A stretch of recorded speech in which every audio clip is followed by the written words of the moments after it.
다 함께 신앙 고백하심으로 예배 시작합니다. 전능하사 천지를 만드신 하나님 아버지를 내가 믿사오며 그 외아들 우리 주 예수 그리스도를 믿사오니 이는 성령으로 잉태하사 동정녀 마리아에게 나시고 본디오 빌라도에게 고난을 받으사 십자가에 못 박혀 죽으시고 장사한 지 사흘 만에 죽은 자 가운데서 다시 살아나시며 하늘에 오르사 전능하신 하나님 우편에 앉아 계시다가 저희로서 산자와 죽은 자를 심판하러 오시리라. 성령을 믿사오며 거룩한 공예와 성도가 서로 교통하는 것과 죄를 사하여 주시는 것과 몸이 다시 사는 것과 영원히 사는 것을 믿사옵나이다. 아멘. 마태복음 14장 18절에서 21절 말씀입니다. 이르시되 그것을 내게 가져오라 하시고 무리를 명하여 잔디 위에 앉히시고 떡 5개와 물고기 2마리를 가지사 하늘을 우러러 축사하시고 떡을 떼어 제자들에게 주심에 제자들이 무리에게 주니 다 배불리 먹고 남은 조각을 12바구니에 차게 거두었으며 먹은 사람은 여자와 어린이 외에 5,000명이나 되었더라. 주님의 문제 해결 방법, 마태복음 14장 18절에서 21절 말씀입니다. 사람의 인생에 어려운 문제와 시련은 언제나 있고 누구에게나 있습니다. 기도 상담을 이렇게 해드리다 보면 참으로 가슴 아픈 기도 제목들을 많이 받게 됩니다.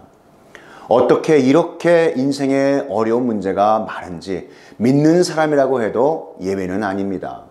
시기와 상황이 다 다를 뿐 인생에 어려운 문제가 없는 사람은 한 명도 없습니다. 성경 역시 예수님은 우리가 세상에서 환난을 당할 것이라고 말씀하십니다. 그러나 이어서 그 어려운 문제의 해결 방법을 누구보다도 잘 아시는 주님께서는 하나님의 자녀된 우리에게 담대하라고 말씀하십니다. 왜냐하면 문제와 고난은 잠시 있지만 우리 주님이신 예수 그리스도께서 우리의 문제는 물론 이미 세상의 모든 문제에서 영원히 이기셨기 때문입니다. 이것을 너에게 이르는 것은 너희로 내 안에서 평안을 누리게 하려 함이라. 세상에서는 너희가 환난을 당하나 담대하라. 내가 세상을 이겼노라. 아멘. 자, 그렇다면 예수님 믿어 하나님의 자녀된 우리가 인생의 어려운 문제를 만날 때 어떻게 주님 안에서 해결받을 수 있을까요? 오늘의 말씀, 주님의 문제 해결 방법을 듣고 전하는 모든 주님의 자녀가 기도하는 인생의 어려운 문제에 기도 응답받고 주님 주시는 참 평안을 누리시길 축복합니다. 생각보다 많은 사람들이 여러 인생의 문제로 시름 앓고 문제 해결을 위해 하나님께 먼저 찾아가 기도하고 대화하는 대신 이 사람 저 사람을 먼저 찾아가 다니며 인간적인 방법을 다 써보고 나서 그래도 해결이 안 되면 그제서야 마지막으로 하나님을 찾는 경우가 허다합니다. 그러나 어려운 문제가 생겼을 때 성경은 우리가 가장 먼저 해야 하는 것이 바로 기도이며 가장 먼저 하나님을 찾고 부르짖으라고 말씀하고 있습니다. 요즘 우리가 영적으로나 사회적으로 처해 있는 이 어려운 문제의 상황을 흔히 총체적 위기라고들 합니다. 세상이 어려운 문제로 요동칠 때 성경은 하나님의 자녀들에게 어떻게 해야 한다고 이 문제의 해결 방법을 말씀해 주고 있을까요? 주님 주신 말씀 붙들고 지도자를 위해 기도해야 한다고 말씀하고 있습니다. 왜냐하면 지도자의 삶과 그 백성들의 삶이 평안으로 연결되기 때문입니다. 자, 디모데전서 2장 1, 2절 말씀을 함께 보시기 바랍니다. 그러므로 내가 첫째로 권하노니 모든 사람을 위하여 간구와 기도와 도고와 감사를 하되 임금들과 높은 지위에 있는 모든 사람을 위하여 하라. 이는 우리가 모든 경건과 단정함으로 고요하고 평안한 생활을 하려 함이라. 아멘. 사랑하는 성도 여러분, 이렇듯이 성경은 삶의 원칙을 바르게 정하고 삶의 작은 일부터 실천해 나가야 한다고 말씀하여 주시는 것입니다. 이를 위해서 먼저 하나님의 말씀에 귀를 기울이시고 영적으로 깨달아야 합니다. 세상에 어수선한 이 문제에 귀를 기울이지 않고 문제를 내려놓고 하나님을 찾아가 조용히 무릎 꿇고 주님의 지혜를 구하고 도움을 받으셔야 합니다. 스스로 해결할 수 없는 문제가 다가올 때 주저하지 말고 우리의 연약함을 겸손히 인정하고 바로 주님 앞에 나올 때 우리의 길과 생명 되시는 예수님에게 쉼이 있습니다. 주님에게 모든 문제의 해결 방법과 도심이 있음을 믿으시기를 바랍니다. 한 어린아이가 아버지의 공장에서 할아버지께 물려받은 시계를 그만 잊어버렸습니다. 아무리 뒤져도 시계를 찾지 못하자 아버지는 모든 이 공장의 스위치를 다 끄고 조용히 있어 보자고 했습니다. 그러자 얼마 안 있어 어디선가 째깍 째깍 째깍 이러한 소리가 들리기 시작합니다. 시계는 소음이 사라지자 구석진 바닥에서 자신을 알리고 있었습니다.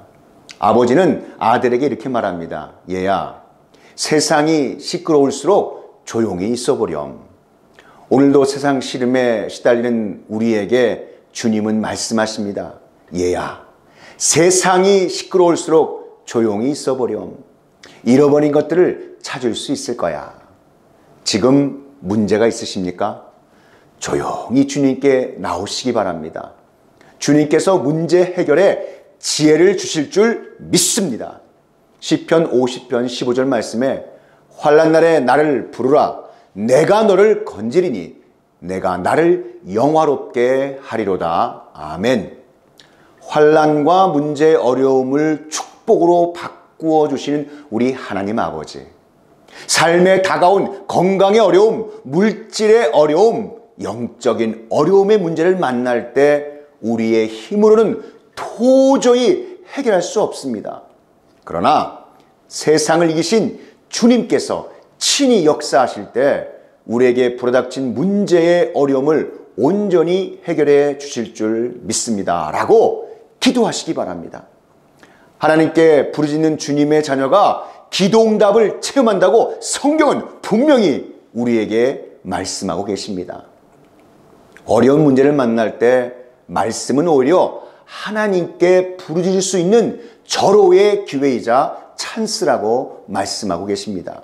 왜냐하면 문제를 놓고 기도해야겠다는 마음의 소원을 불러일으키는 기회이기 때문입니다. 내 삶에 어려운 문제가 찾아올 때 세상을 향해 눈을 돌리지 마시고 하나님을 바라보시기 바랍니다. 내가 부를 때에 나 여호와가 응답하겠고 내가 부르짖을 때에 내가 여기 있다 하리라. 아멘. 성경이 말씀하시는 하나님께서 우리의 문제를 해결해 주시는 방법은 먼저 자신의 방법을 완전히 내려놓고 죄를 철저히 회개해야 하고 문제의 해결사 되시는 하나님만 바라보고 온전히 하나님께 그 문제를 맡기면서 믿음으로 하나님께 부르짖어야 합니다. 또한 신령과 진정으로 하나님 아버지께 예배드리고 기도에 도움이 필요할 때 영적 리더자나 목회자 또는 믿음의 지체들과 함께 중보기도함으로 우리의 문제를 해결하시는 하나님 아버지의 역사하심과 기도 응답의 은혜를 체험하실 수 있음을 믿으시기를 축복합니다. 자신의 방법, 자신의 생각, 자신의 뜻을 완전히 포기하고 그 문제의 짐을 하나님께 맡겨드려야 합니다. 하나님 앞에 내려놓으십시오. 우리 모든 문제를 해결하실 수 있는 능력을 가지신 분은 오직 하나님 한 분뿐이십니다. 내 짐을 여호와께 맡기라. 그가 너를 붙드시고 의인의 요동함을 영원히 허락하지 아니하시리로다. 아멘. 마가복음 4장을 보시면 배에 풍랑을 만난 제자들이 처음부터 예수님을 찾지 않았습니다. 자신의 경험과 방법으로 해결하려고 했으나 문제가 해결되지 않고 더 심해지자 주님을 그때서야 깨웠습니다. 자신의 방법, 자신의 생각, 자신의 뜻을 다 내려놓고 이제는 주님을 의지하는 것입니다. 사람들은 문제가 생기면 기도를 한다고 하면서 자기 머릿속으로 어떻게 문제를 해결할 것인지 생각합니다. 그러는 동안 절대 문제는 해결되지 않습니다. 철저히 두 손을 들어야 합니다. 천부여 의지 없어서 손 들고 주님 앞에 옵니다. 너희 염려를 다 주께 맡기라. 이는 그가 너희를 돌보심이라. 아멘. 온전히 주님께 맡기는 기도를 해야 주님께서 그 문제에서 건져주시는 줄 믿습니다. 맡기는 것은 바로 나의 생각, 나의 뜻, 나의 방법을 포기해야 여러분, 우리가 온전히 우리의 문제를 하나님 아버지께, 우리 주님께 맡길 수 있다는 것입니다. 절대로 그것들이 포기되기 전에는 여러분 안 맡겨집니다. 맡긴다는 것의 어원을 보면 돌을 굴려낸다라는 뜻입니다. 진짜 맡긴다는 것은 나의 문제를 주님께 굴려드린다, 맡긴다라는 것입니다. 이제 나의 문제는 주님의 문제입니다 라고 하는 뜻입니다. 그러니 진짜 주님께 나의 문제가 맡겨지면 더 이상 이 문제는 나의 문제가 아니라 바로 하나님의 문제요, 주님의 문제가 되는 것입니다. 그때에 우리의 마음에 평안함이 찾아온다는 것입니다. 이것이 진짜 맡겨진 기도인 줄 믿습니다. 사무엘상 1장을 보면 한나에게 아들이 없어 수심이 가득 찼습니다. 남편이 위로해도 소용이 없습니다. 한나가 드디어 성전에 올라가 기도하기 시작했습니다. 얼마나 간절히 기도했으면 엘리 제사장이 독주에 취했다고 할 정도였습니다. 한나의 이야기를 들은 엘리 제사장은 평안히 가라.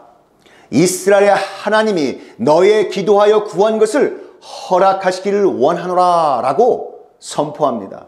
그리고 한나는 돌아와서 먹고 수심이 없다고 증거하고 있습니다. 여전히 아들이 없었지만 성전에 올라가기 전에는 수심이 가득하고 근심이 있었지만 성전에서 정말 맡기는 기도가 된 것입니다. 환경은 달라진 것이 없는데 심령의 변화가 일어났던 것입니다. 이것이 평강입니다. 평강이 올 때까지 기도하십시오.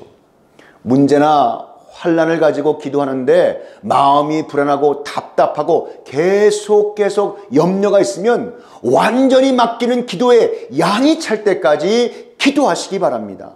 이러한 기도 중에 마음에 평강이 와야 맡겨진 것인 줄 믿으시기 바랍니다. 그리고 이 맡기는 영적인 모습이 바로 오늘 말씀의 제목인 주님의 문제 해결 방법인 것입니다. 삶에서 벌어지는 많은 일들 가운데 나에게 닥친 어려움이 내 자신보다 크게 보일 때 이 어려움을 어떻게 다루느냐, 이것이 더 큰 문제입니다. 오늘 본문에서 보면 예수님을 따르던 그 수많은 사람들에게 이 배고픔이라는 문제가 생긴 것을 예수님이 잘 아셨습니다. 제자들이 이를 알고 수소문하여 먹을 것을 구해보려 했지만 구한 것은 그만 물고기 2마리와 떡 5개, 그것도 어린아이의 도시락뿐이었습니다. 자, 그렇다면 오늘의 말씀, 주님의 문제 해결 방법, 우리 예수님께서는 주님 앞에 다가온 어려움의 문제를 어떻게 해결했을까요? 그 첫 번째, 어려움의 문제 앞에서 주님은 먼저 자신의 시선의 위치를 하나님 아버지를 향하여 잡으셨습니다. 이처럼 우리의 문제 앞에 우리의 시선을 하나님 아버지를 향하여 잡으시는 저와 여러분 되시기를 바랍니다. 이르시되 그것을 내게 가져오라 하시고 무리를 명하여 잔디 위에 앉히시고 떡 5개와 물고기 2마리를 가지사 하늘을 우러러. 어떠한 문제를 우리가 만나든 우리는 기도하며 최선을 다해 우리의 맡은 본분을 다 하여야 할 줄 믿습니다. 그 예로 예수님의 제자들 중에 몇은 그들 자신들과 따르는 수많은 무리들의 배고픔의 문제를 해결해 보려고 양식을 구해 보았습니다. 두드렸습니다. 찾았습니다. 그리고 턱도 되지 않은 작은 어린아이의 도시락, 이 오병이어를 주님께로 가지고 나와, 주님, 우리가 찾아보았고 구해보았지만 이것이 전부입니다 라고 주님께 가지고 나왔을 때 우리 예수님의 반응을 보시기 바랍니다. 에게 이것뿐이냐? 이렇게 제자들을 탓하거나 나무라지 않으셨습니다. 오히려 내게로 그것을 가져오라 라고 말씀하시고 그 작은 것이 주님의 손에 들려졌을 때 우리 주님은 하늘을 우러러 보셨습니다. 사랑하는 성도 여러분, 우리의 문제들, 직장, 사업, 가정, 관계 등 우리 자신의 문제에 우리의 시선을 고정시키시면 여러분 안 됩니다.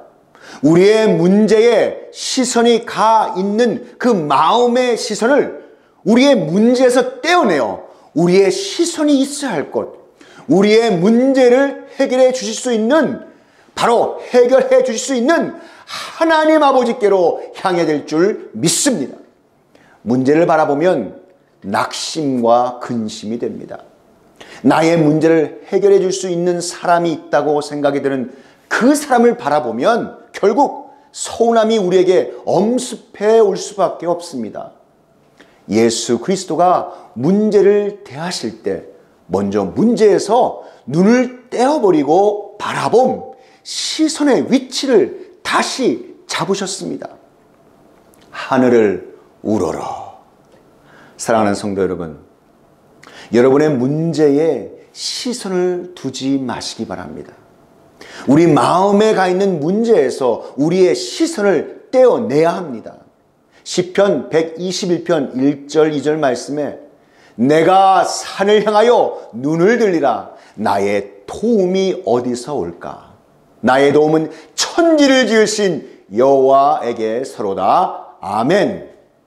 영적인 눈을 들어서 산을 보시기 바랍니다. 그 산은 시온이요, 하나님의 임재가 계신 곳입니다. 문제에 내 마음의 시선을 두지 않고 여호와의 시온산, 하나님의 임재하심이 있는 곳을 바라볼 수 있기를 간절히 축복합니다. 내가 해결해야 하는 문제에서 나의 시선을 떼어 하나님 아버지를 바라보시기 바랍니다.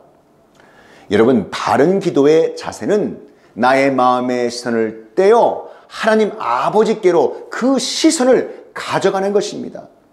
세상을 향한 우리의 분주한 시선을 거두어 하나님 아버지만을 주목하는 것, 그 시선의 옮김이 바로 신령과 진정으로 드리는 예배의 삶인 줄 믿습니다. 시선, 바라봄 때문에 순간 삶과 죽음을 경험한 인물이 있습니다.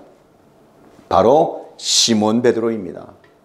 물 위를 걸어오시는 예수님을 보며 주님, 당신이 주님이시거든 나를 명하사 물 위로 오라 하소서라고 말합니다. 그때 우리 예수님께서 베드로에게 오라 이렇게 말씀하셨습니다. 베드로가 배에서 뛰어내려 물 위로 걸어서 예수님께로 나아갑니다. 물 위를 예수님처럼 걸을 수 있었습니다. 그러나 그 순간 바람을 보고 파도를 보고 그 태풍을 보고 무서움이 들자 물속으로 빠져버립니다. 기진맥진 소리를 지르며 주여 나를 구원하소서, 나를 구원하소서 하니 예수님께서 즉시 손을 내밀어 베드로를 붙잡으시며 구하시고 이렇게 말씀하셨습니다. 믿음이 적은 자여 왜 의심하느냐? 물 위를 걸으시는 예수님만 보고 나아갔을 때는 바다 위를 걸을 수도 있었지만 베드로의 시선이 바람과 파도로 옮겨지자 물속으로 빠져들 수밖에 없었습니다. 이처럼 우리가 세상에 잠겨 허우적대는 삶을 사는 이유가 바로 우리 시선의 문제입니다. 그래서 믿음은 우리의 시선을 어디에 두느냐, 곧 시선의 싸움인 것입니다. 하나님 아버지께서 우리에게 이러한 문제를 허락하시는 이유는 이러한 문제를 다루시는 하나님 아버지를 보게 하심인 줄 믿으시기 바랍니다. 어려움의 문제 앞에서 주님은 먼저 자신의 시선의 위치를 하나님 아버지를 향하여 잡으셨듯이 우리의 문제 앞에 우리의 시선을 하늘을 우러러 하나님 아버지를 향하여 잡으시는 저와 여러분 되시기를 축복합니다. 자, 그렇다면 오늘의 말씀, 주님의 문제 해결 방법, 우리 예수님께서는 주님 앞에 다가온 어려움의 문제를 어떻게 해결하였을까요? 그 두 번째입니다. 예수님께서는 문제에서 그의 시선을 떼어 하늘을 우러러 보신 것뿐만 아니라 그의 시선의 내용은 바로 감사였습니다. 이와 같이 성도 여러분의 시선이 하나님 아버지를 향하여 감사의 내용으로 충만한 시선이 되시기를 바랍니다.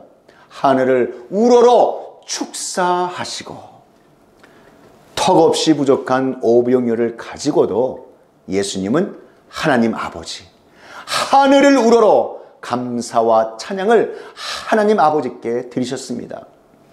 본문에서 말하고 있는 축사는 헬라어로 율로게오라고 씁니다.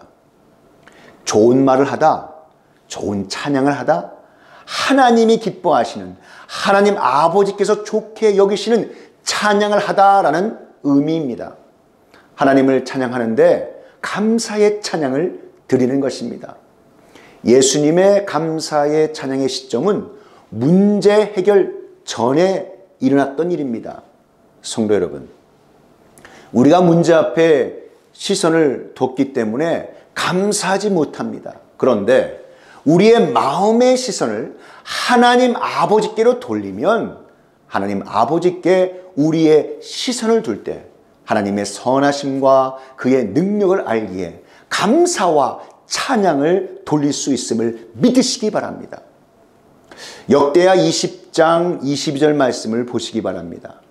그 노래와 찬송이 시작될 때에 여호와께서 복병을 두어 유다를 치러온 암몬 자손과 모압과 세일산 주민들을 치게 하심으로 그들이 패하였으니 할렐루야. 구약 남유다의 왕 여호사밧이 모압과 암몬 연합군의 이스라엘 민족 공격을 하려 할 때 금식을 선포하고 그 감당 못할 문제를 하나님 아버지께로 들고 나아갑니다. 전쟁을 시작하기 전 문제는 여전히 남아 있습니다. 그런데 하나님 아버지께 시선을 두어 감사 찬양을 하였더니 놀라운 하나님의 일하심의 역사가 일어났습니다. 역대하 20장 말씀에 보시면 백성과 더불어 의논하고 노래하는 자들을 택하여 거룩한 예복을 입고 군대 앞에서 행진하며 여호와를 찬송하여 이르기를 여호와께 감사하세, 여호와께 감사하세, 그의 인자하심이 영원하도다 하며 그 노래와 찬송이 시작될 때 하나님의 놀라운 역사하심을 체험하게 된 줄 믿으시기 바랍니다. 모압과 암몬 연합군이 패하여 그 전쟁에서 남유다 이스라엘 백성으로 크게 승리하게 하셨습니다. 할렐루야. 사랑하는 성도 여러분, 우리의 문제 속에 감춰진 하나님 아버지의 섭리에 감사하시기를 축복합니다. 하나님은 우리의 피난처시오 힘이시니 환난 중에 만날 큰 도움이시라.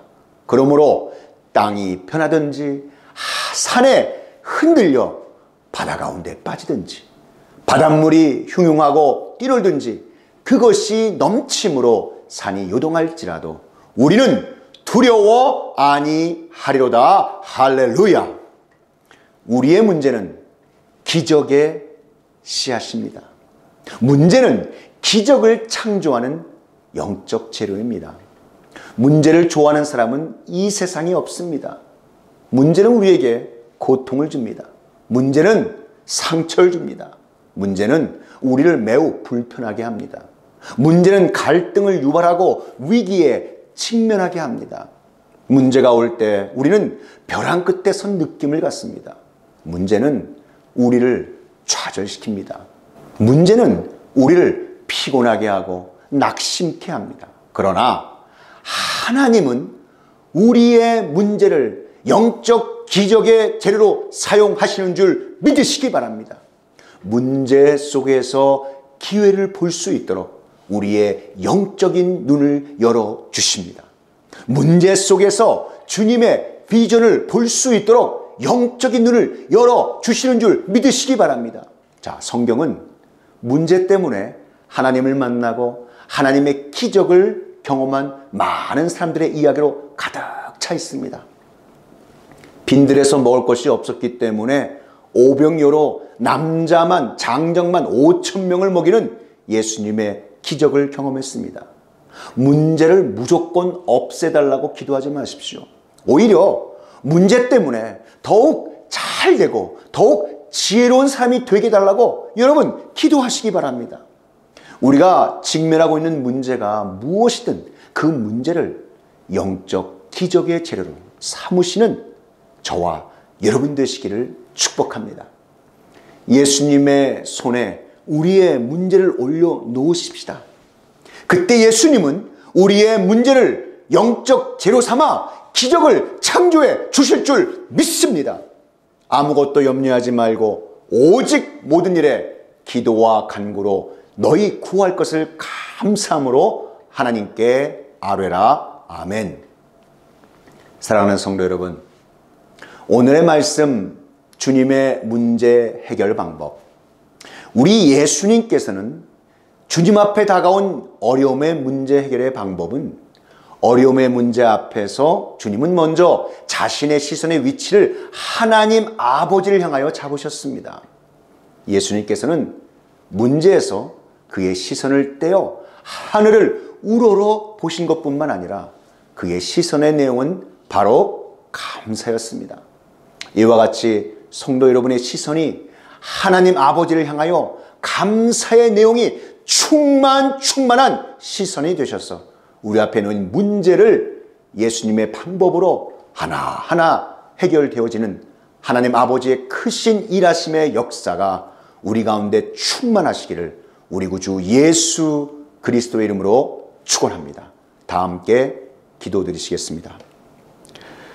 사랑과 은혜가 충만하신 하나님 아버지, 오늘의 말씀 주님의 문제 해결 방법, 우리 예수님께서는 주님 앞에 다가온 어려움의 문제를 어떻게 해결하셨는지 하나님 우리에게 알려주신 것 감사합니다. 주님은 먼저 자신의 시선의 위치를 하나님 아버지를 향하여 잡는 것이며 예수님께서는 문제에서 그의 시선을 떼어 하늘을 우러러 보신 것뿐만 아니라 그의 시선의 내용은 바로 감사였음을 알게 하신 것, 감사와 찬송과 영광을 올립니다. 이와 같이 우리의 시선이 하나님 아버지를 향하여 감사의 내용이 충만한 시선이 되어서 우리 앞에 놓인 문제를 예수님의 방법으로 하나님 하나하나 해결되어지게 하시는 하나님 아버지의 크신 일하심의 역사가 우리 가운데 충만케 하여 주시옵소서. 이 모든 말씀 우리 구주 예수 그리스도의 이름으로 기도하옵나이다. 지금은 우리 구주 예수 그리스도의 구속의 은혜와 만극하신 하나님 아버지의 그 크신 사랑하심과 성령 하나님의 감화 감동 위로교통 충만케 하심이 주님의 문제 해결 방법, 이 진리의 말씀이 증거되는 곳곳마다 이제로부터 영원히 함께 있을지어다.